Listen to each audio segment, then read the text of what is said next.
Conventional wisdom has it that technical reg changes in F1 create an opportunity for teams to jump up the competitive order. The biggest overhaul of the rules in F1 history ahead of last season meant expectations were high. Heading into 2022, there'd be a big shake-up. But while memories are born rising from the ashes of Honda to win the 2009 championship, having enjoyed died to 2008, or McLaren returning to title-winning ways in 1988, looming large, the shape of 2022 was very familiar. The big teams were still at the front, the small teams at the back, and the disruption to the overall wasn't significant. Although the competitive order wasn't identical to 2021, the changes weren't any more significant than might be seen between two stable seasons. Mercedes slumped from first to third, but still won a race in 2022 and remained part of a big three at the front. That's despite making some big conceptual efforts with his car, with even at its weakest in the early stages of the season, still comfortably third best on race, even when it fell into clutches in midfield in qualifying.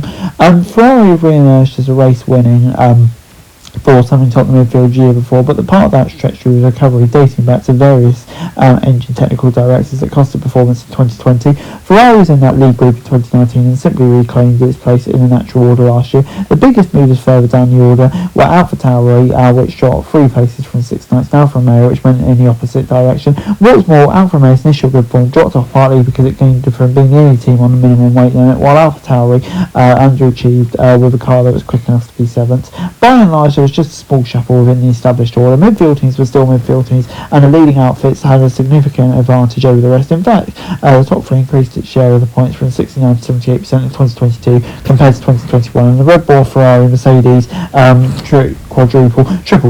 bagged 65 out of 66 podium spots for the year. It also proved to be a season of dominance, as Max Verstappen and Red Bull won a record 15 times, while Red Bull won 17 times. The dominance was partly because Red Bull aced the new regulations, producing a new car that wasn't prone to the porpoising problems that limited others and that dominated from mid-season onwards. That's thanks to hitting it on a concept that was less dependent on ultra-low ride heights and stiff ride, allowing it to deliver unencumbered by troubleshooting problems, as well as reducing the weight of the car and crucially improving the weight distribution as the season progressed. Ferrari magnified that dominance by failing to capitalise on its prestigious place and dozen pole positions, which also turns into just 4 wins. Mercedes also contributed to its achievements, but it's not had some bad decisions with its car. The balance of power might have looked almost identical to 2021. Closing out the field as one of the status aims of the rule changes. While Ron's called raceability a priority, the head of single-seater at the FIA, Nicholas Tombas, said when the new rules were announced at 2019 US Grand Prix that simplifying the cars were expected to reduce the performance differentials. Part of the aerodynamic research is a reduction of the weight to improve the car's performance of following cars.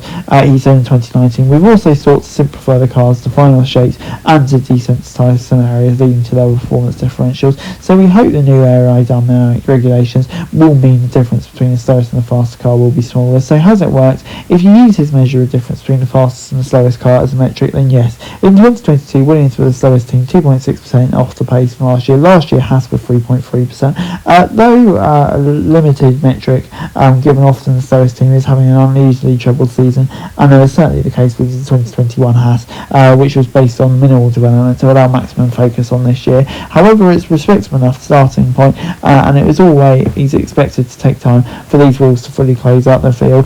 This is because it's backed in the advantages of years of investment, both for facilities and the built-in understanding of the underlying science needed to produce F1 cars. The current regulations were always seen as part of a long-term shift in the way F1 works. As he said at the end of 2022, the concern will be if it doesn't close up in the current year.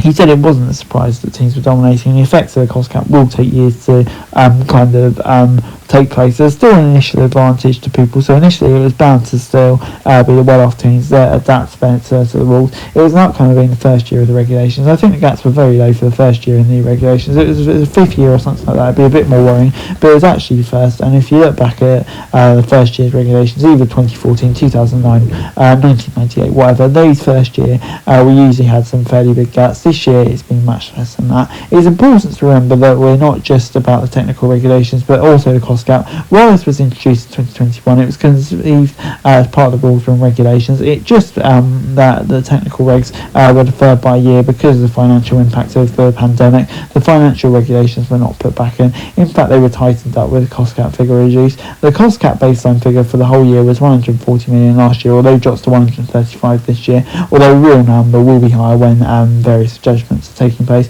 And that was a key part of what Chase Carey said in 2019 was all about creating the sport where where success is determined by how well a team spends its money, not by how much it spends. As well as cost cut, there are other measures. The aerodynamic testing regulations, known as ATR, also were key to this. It's effectively a handicap system that awards the most wind tunnel and CFD research time to the worst team in the championship, decreasing it by 5% increments as you move up the table. Combined with the cost cap and the more equitable distribution of money under the Concord Agreement, the effect can only be fully felt in the long term. This means it will take time for 10 teams to become more even in terms of performance pay potential based on resources and facilities. After all, the big teams still have the best facilities on top of the greater know-how built up over the years of outspending the opposition. He's right to say that gaps are usually made bigger by rule changes. Of the 3 seasons he mentions, the gap from front to back of the two of them are significantly larger than this year, with a similar pattern to 2017. The exception 2009 had a pretty tightly packed spread on average, although Brawn started the season with a big performance advantage.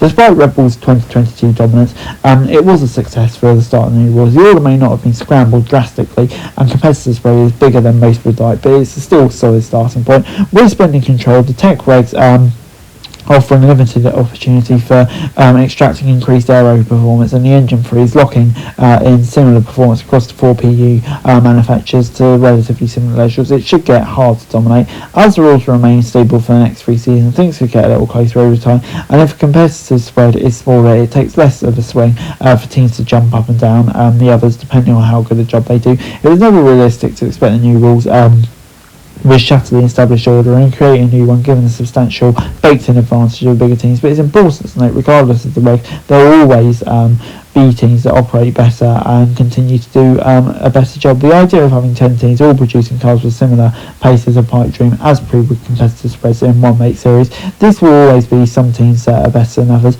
but at least the framework has gone some way to rolling it back to the established order, but back in a group of big teams and a detached midfielder group. That's the most positive aspects of the rules. There will be more to be done, and the rules will evolve in 2026, and I hope building on this solid start. This is the most encouraging thing, that for once F1 has specs with quick solutions and is implemented a package of regs designed to improve the on-track products in long term, and whether it will be a success or not, I guess we'll have to wait and see. Anyway guys, that's it for the video. Thanks very much for watching. Like, share, subscribe, and thoughts, comments down below. If you want to show for daily football news and subscribe to my channel, would be greatly appreciated. Thanks very much for watching. Peace out.